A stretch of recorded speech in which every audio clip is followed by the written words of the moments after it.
mitigation lands were created to offset the impacts from the construction of a bypass around the town of Willits, located in the heart of Mendocino County, 2.5 hours north of San Francisco on Highway 101.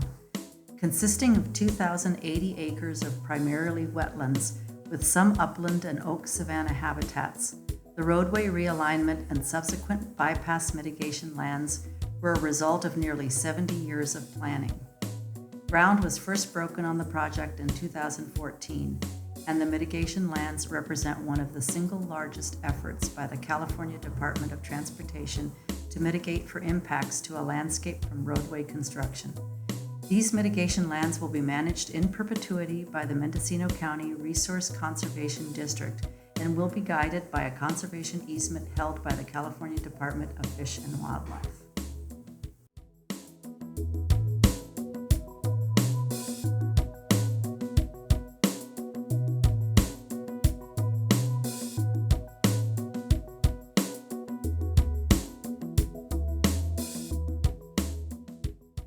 Traditionally and for thousands of years, this was home to Native Americans. It still is. We have several tribes active in the area and who are a big part of our community here. And it was in the mid to late 1800s the Anglo-European settlement really took off in the area.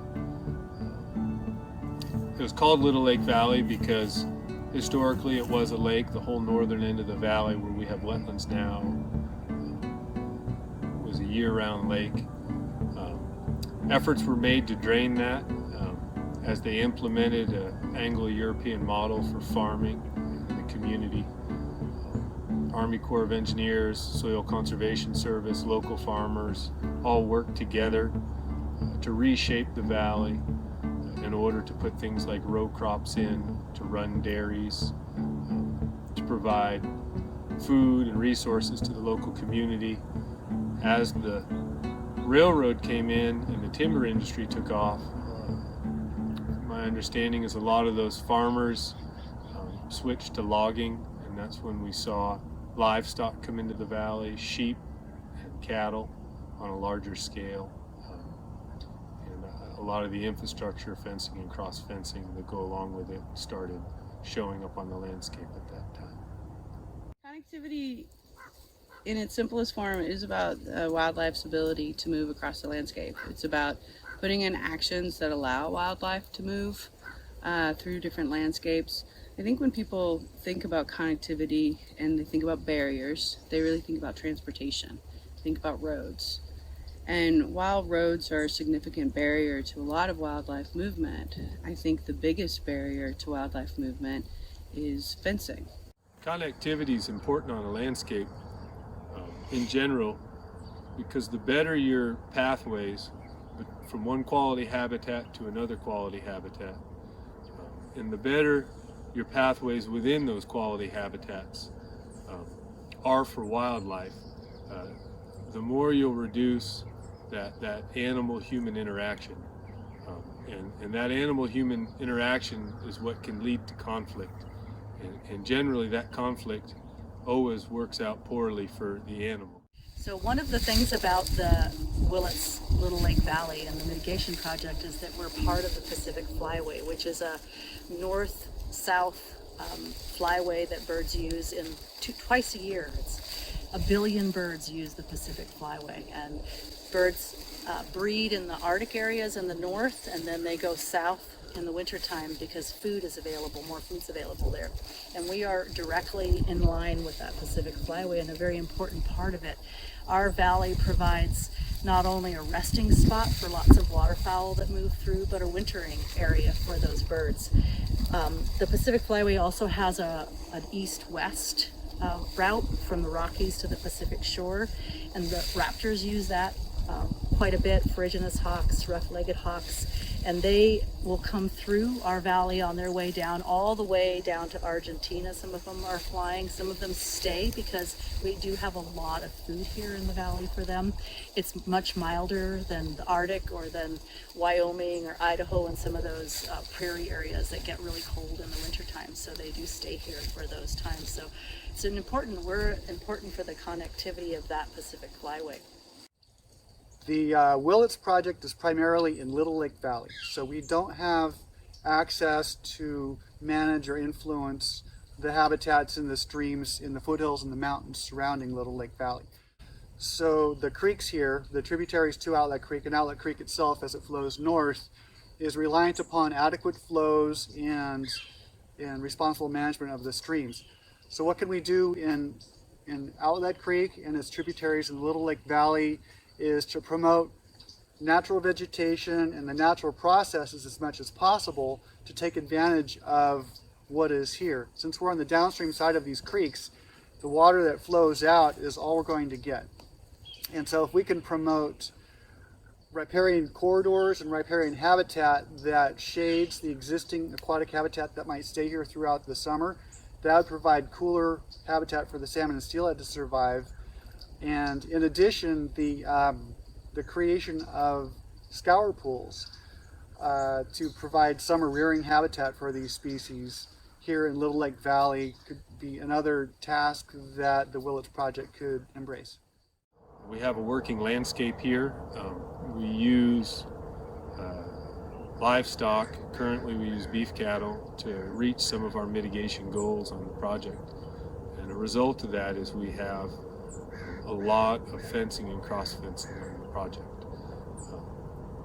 And so to manage that infrastructure in a way that allows for free unobstructed movement of wildlife across the project is essential to reduce that interaction that either works out negatively for the animal or where you're always fixing infrastructure, trying to repair fences.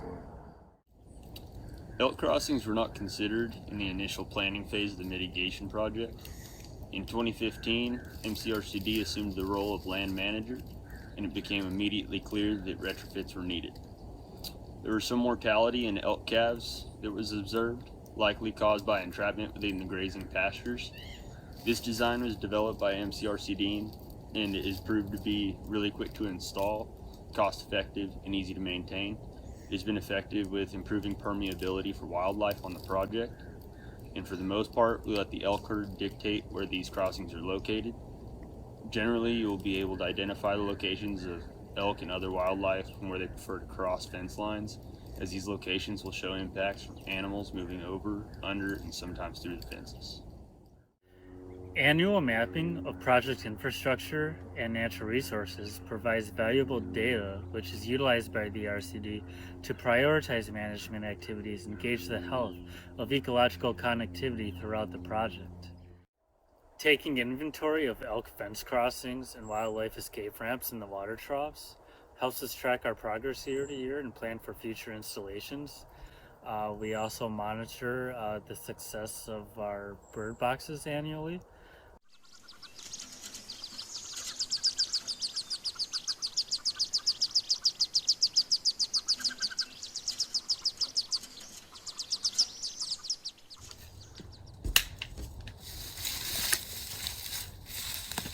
MCRCD uses game cameras on the mitigation project to gain a greater understanding of wildlife composition and behavior.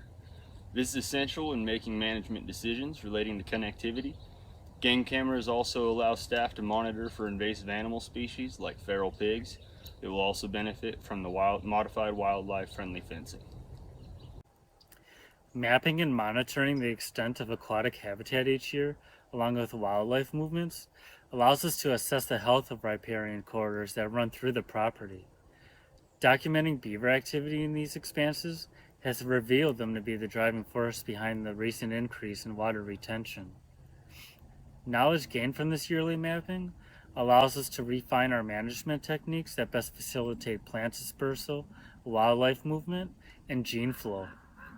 Well, water is a huge issue for animals and wildlife corridors, water has to be present for them. That's one of the things that the project, because it has a very large wetland on the north end, and then we have these areas that become wetlands with inundation in the wintertime, we have an enormous supply of water. And water for waterfowl, of course, is really important, but also water for things like tule elk and beavers and otters and animals that depend on water to live in, but also just to drink. They're really important. So a wetland, besides providing that water, is an area that has a diversity of plants in it. So that creates a diversity of habitats or diversity of animals that live in that habitat. So for the Willits bypass mitigation to date, we have installed approximately 2.5 million plants.